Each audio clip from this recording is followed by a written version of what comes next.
Assalamualaikum warahmatullahi wabarakatuh. Perkenalkan, nama saya Ivan Gazianuri dari kelas KPI 1B.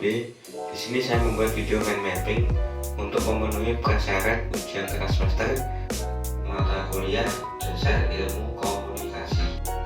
Sejarah dan pengertian komunikasi. 1. Sejarah komunikasi. Perkembangan aktivitas rektorika di zaman Yunani kuno adalah awal sejarah komunikasi. Ketika mesin cetak ditemukan oleh Gutenberg 1457, komunikasi baru berkembang. Pencatatan sejarah dari zaman Yunani kuno dan yang dibuat oleh ahli sejarah komunikasi pada abad ke-19. Sejarah ilmu komunikasi itu sendiri terputus kira-kira 1400 tahun yang lalu, dimulai dengan aktivitas retorika yang awal hingga abad pertengahan. Artinya ilmu komunikasi terus berkembang. 2. Pengertian komunikasi. Kata komunikasi merupakan terjemahan dari bahasa Inggris communication. Communication sendiri berasal dari bahasa Latin communis yang berarti sama atau sama makna. Communico atau communicare yang berarti membuat sama. Istilah pertama, komunis, adalah istilah yang paling banyak digunakan sebagai asal-usul dari kata komunikasi. Komunikasi merupakan proses berbagi makna dalam bentuk pesan komunikasi antara pelaku dan komunikasi. Berikut adalah materi-materi yang akan saya sampaikan dalam video mind mapping ini. Materi pertama yaitu unsur-unsur komunikasi. Yang pertama, komunikator atau orang yang menyampaikan pesan kepada komunikan. 2. Encoding atau proses mengubah pikiran, ide, dan gagasan seseorang menjadi simbol yang memiliki arti yang dapat dipahami oleh orang lain. Yang ketiga, pesan terdiri dari komponen komunikasi yang memiliki makna dan merupakan produk akhir dari proses encoding. Yang keempat, media adalah alat atau metode yang menyampaikan pesan ke komunikan. Ini dapat berupa telepon, surat, atau pertemuan langsung.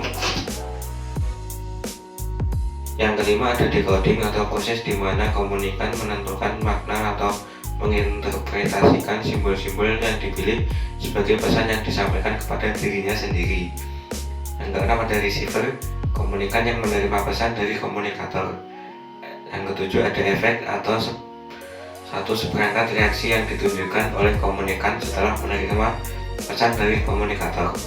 Yang kedelapan, ada feedback, tanggapan komunikan setelah menerima pesan komunikasi dari komunikator dan dikirim kembali kepada komunikator. Yang sembilan, ada noise atau gangguan dalam proses komunikasi yang tidak dapat direncanakan yang mengganggu pesan. Yang kedua, ada fungsi komunikasi. Komunikasi antar manusia merupakan suatu rangkaian proses yang halus dan sederhana, selalu dipenuhi dengan berbagai unsur sinyal, sandi, artefak, peduli bagaimana sederhananya sebuah pesan atau kegiatan itu. Komunikasi antar manusia juga merupakan rangkaian proses yang beraneka ragam.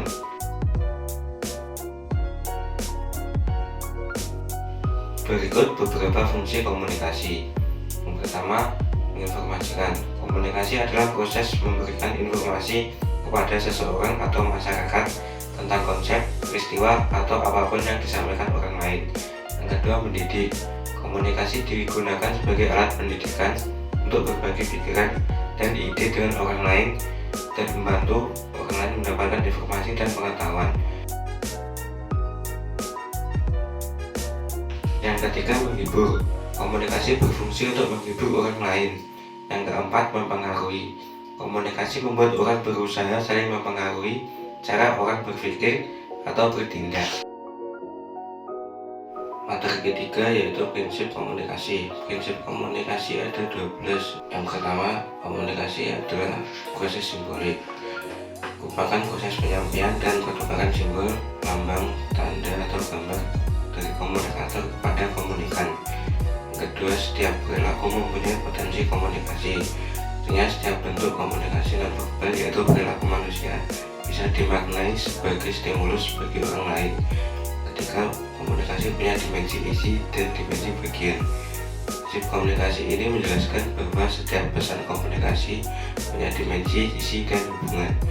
keempat, komunikasi berlangsung dalam berbagai tingkat kesengajaan. Artinya, komunikasi bisa terjalin dari peristiwa yang tidak disengaja sama sekali. Prinsip kelima, komunikasi terjadi dalam konteks ruang dan waktu. Merupakan pesan yang dikirim komunikator baik secara verbal maupun non-verbal disesuaikan dengan konteks, ruang, dan waktu. Prinsip keenam, komunikasi melibatkan prediksi peserta komunikasi. Artinya komunikasi memerlukan tata krama yang disesuaikan dengan lawan bicaranya. Prinsip ketujuh, komunikasi bersifat sistemik. Sistem internal dan eksternal mempengaruhi cara seseorang berkomunikasi. Sistem internal adalah segala hal yang dibawa dalam berkomunikasi, sementara sistem eksternal merupakan situasi lingkungan.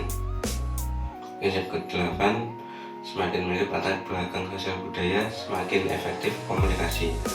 Prinsip komunikasi ini menjelaskan bahwa kesamaan latar belakang seperti suku dan pendidikan akan membuat orang lebih mudah berkomunikasi.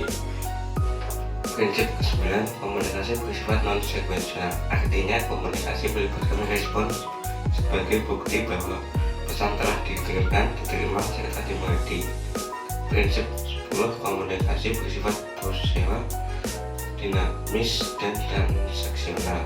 Komunikasi adalah proses berkelanjutan yang mana tiap peserta komunikasi saling bergantung mempengaruhi satu sama lain. Prinsip 11, komunikasi bersifat irreversibel. Tiap orang yang berkomunikasi tidak bisa mengontrol dampak yang timbul akibat pesan yang dikirim. Pesan yang telah disampaikan tidak bisa dikendalikan atau dihilangkan pengaruhnya oleh komunikator. Yang terakhir, prinsip 12, komunikasi bukan panacea untuk menyelesaikan berbagai masalah. Prinsip komunikasi ini menjelaskan bahwa komunikasi bukan satu-satunya solusi memecah masalah, karena komunikasi hanya salah satu faktor mendukung dalam penyelesaian masalah.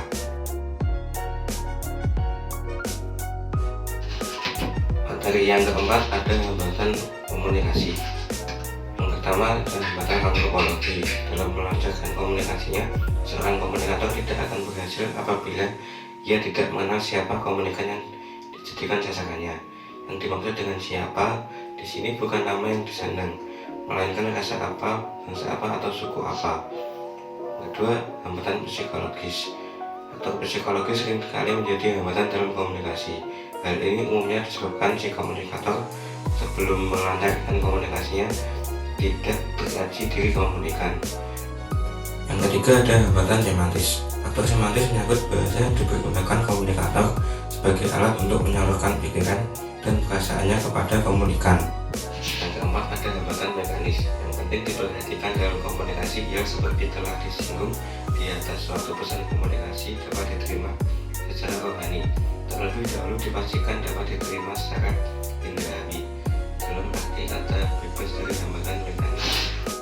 Yang terakhir, yang kelima, ada hambatan ekologis. Hambatan ekologis terjadi dalam proses komunikasi disebabkan oleh gangguan lingkungan terhadap proses berlangsungnya komunikasi. Materi kelima yaitu persepsi komunikasi. Persepsi adalah pengalaman yang diperoleh dengan menyimpulkan informasi dan menafsirkan pesan tentang objek, peristiwa, atau hubungan. Memberikan makna pada stimulus indrawi dikenal sebagai persepsi. Persepsi dipengaruhi oleh sensasi yang diserap oleh panca indera. Persepsi juga dipengaruhi oleh perhatian, harapan, motivasi, dan ingatan. Perhatian adalah salah satu faktor yang sangat mempengaruhi persepsi. Perhatian adalah ketika stimulus menonjol dalam kesadaran saat stimulus lainnya melemah. Adapun penjelasan dari faktor tersebut adalah A. Faktor biologis. Perhatian kita dipengaruhi oleh hal-hal biologis.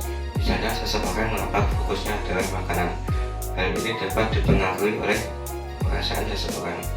B. Faktor sosial dan psikologis, seperti alasan, sikap, kebiasaan, dan keinginan. Misalnya, seorang geolog akan melihat batuan, ahli botani akan melihat bunga-bungaan, dan ahli zoologi akan melihat bintang saat naik gunung. Materi ke-6 yaitu komunikasi verbal. Komunikasi verbal terjadi ketika orang berbicara atau menulis menggunakan kata-kata atau simbol. Salah satu ciri khas manusia adalah komunikasi verbal. Komunikasi verbal berbeda dari komunikasi tulisan dan lisan. Komunikasi lisan adalah ketika seseorang berbicara dengan pendengar untuk mempengaruhi tingkah laku penerima. Contoh komunikasi lisan termasuk instruksi, penjelasan, laporan lisan, pembicaraan untuk mencapai konsensus, meningkatkan penjualan, dan sebagainya. Materi terakhir atau materi ketujuh yaitu komunikasi nonverbal. Komunikasi nonverbal adalah proses komunikasi di mana pesan yang disampaikan tidak menggunakan kata-kata. Contoh komunikasi nonverbal ialah menggunakan gerak isyarat, bahasa tubuh, ekspresi wajah dan kontak mata, penggunaan objek seperti pakaian, pemotongan rambut, dan sebagainya, simbol-simbol, serta cara berbicara seperti intonasi, penekanan, kualitas suara, gaya emosi, dan gaya berbicara. Berikut adalah beberapa referensi yang saya gunakan.